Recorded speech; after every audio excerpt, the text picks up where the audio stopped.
One, today I want to talk to you about if you hate time tracking, then you need to try this cool app. Okay, so it's a really nice Saturday morning actually. It's super hot. It's just past 9 o'clock and it's probably mid-20s degrees centigrade, so really cool, nice day. Not cool as in trendy cool, not cool as in literally cold, but yeah, and it's Saturday morning, so it's all things productivity and mindset, productivity hacks and mindset. And this was quite cool because I often talk about before I digress, before I go into that, my very quick snippet of running with an injury update. Today I've done 2.5k. I'm running around 6 minute 45k, so slightly quicker. It's improving. I haven't found twins yet. Don't want to tempt fate, but it's I think it's moving in the right direction. But I'm wearing these calf guards again to try and give me a bit of extra support, and really focusing on not having any more knockbacks in this recovery journey. So I think so far the running through the injury process I think would work.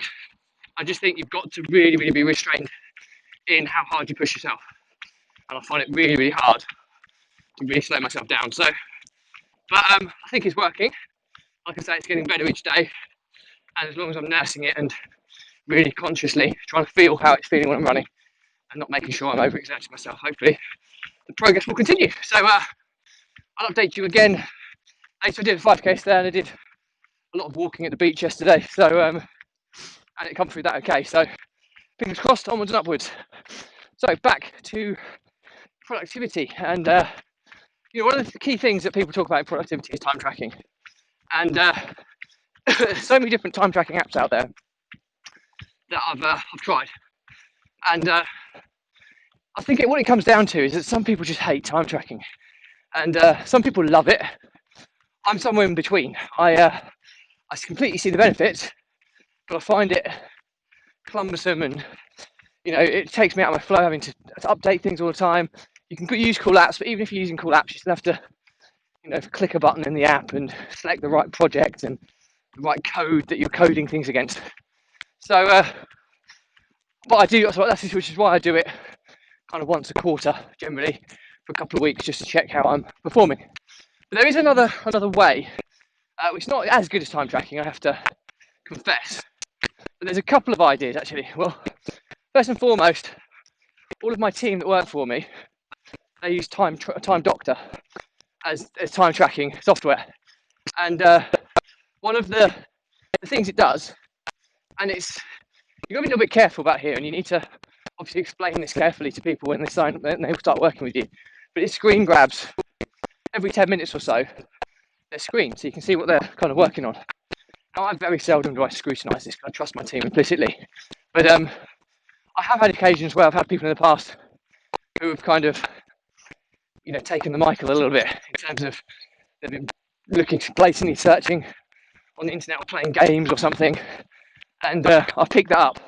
Now, if I didn't have that, I wouldn't be able to pick it up. But the moral to the story here is Time Doctor as a time tracker I like it really. I really like it. It's really cool and easy to pay people as well, and it gives you that little bit extra security of being able to check if you need to on people's workload. So I like it, but the benefit for you is if you want to use it, you can just use it, and it will just, you don't necessarily have to time track, but you can have it just screen grabbing your screen every 10 minutes, and then you can look back at that, and without having to log anything, you can just, all you have to do is switch on at the beginning of the day, or have it switch on automatically when you turn your computer on, and providing you work in an office environment, it will screen grab everything you're doing throughout the day, and you'll be able to see quite easily how productive or not you are. So that's one option you've got. The second option, which is probably even easier, and it gives you a little bit more granularity and reporting capability, is use the app called Rescue Time. I think it's rescuetime.com. You have to go and log on. And there are paid versions of it, but you don't need it. You need a free version. Okay, completely free. Install it onto your computer. And what it'll do, rather than screen grab, it will log every site that you're operating on the internet. Okay, so the caveat to this is if you're using lots of software where you've installed platforms independently, I think it struggles to pick up your time on that. But generally speaking, they wouldn't be areas where you're distracted too much. That's going to be hopefully work-based software.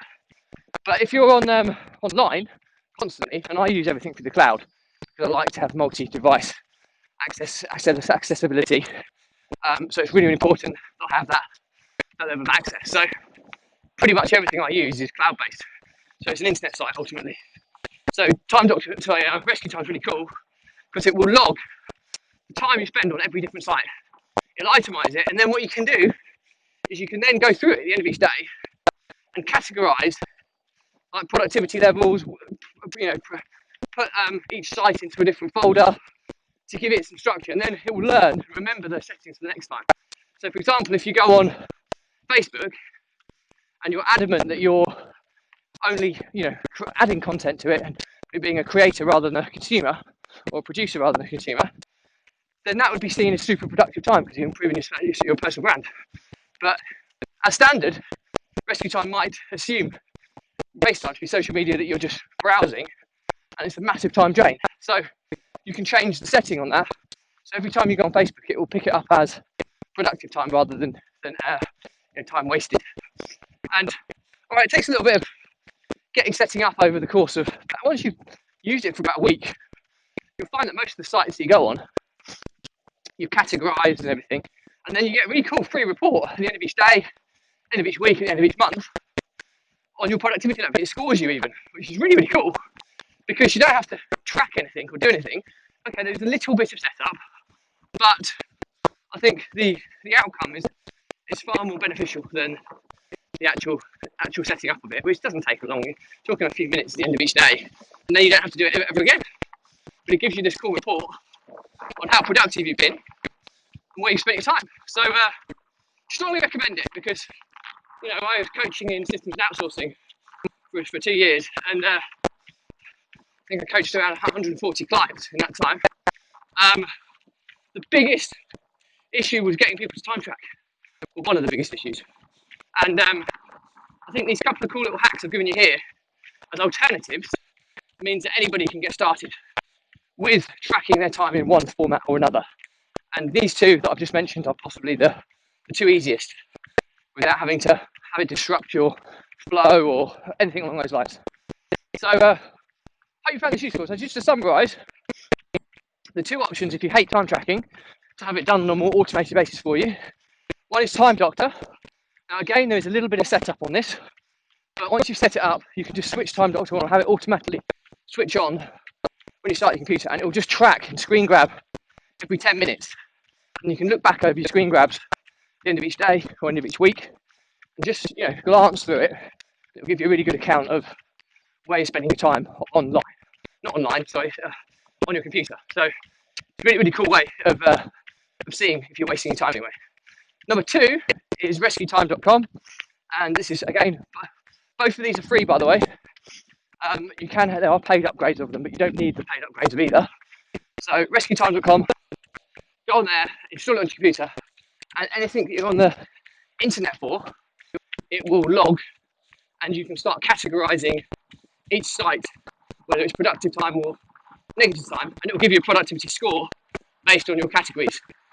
So really, really cool way of it automatically picking up on where you're spending your time, and it actually gives you a productivity score, and you can look at that every day, every week, and every month, and it gives you a high level everything you kind of need that you get from time tracking.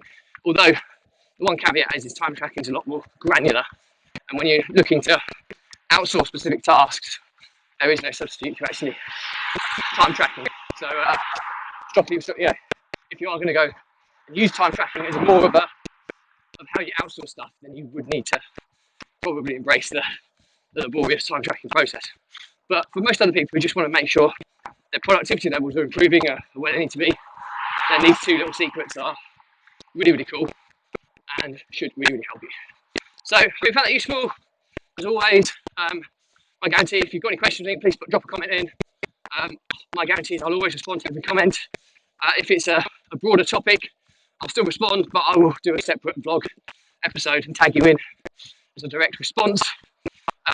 If you think it's a good value, help anyone, please tag others in, like, share. It's on a different platform, subscribe. I'd be really, really appreciative of that. And as always, if this is relevant to you, just unfollow me if you're following me, or you can, I think you can switch notifications off for me, or you can just unfriend me. No hard feelings. I know it's nothing worse than somebody filling your feed. So feel free to do that if this isn't relevant to you. And yeah, hope you find it useful. I'm off to spend a day with a load of fellow dads in the village. It's our annual barbecue and drinking session. So look forward to my episode tomorrow, which will be running on a hangover, which I'm dreading. So don't drink very often, so this could be a horrendous experience. So look forward to that. A little bit of a cliffhanger for tomorrow. So anyway, as always, stay positive, stay happy, and I will see you tomorrow.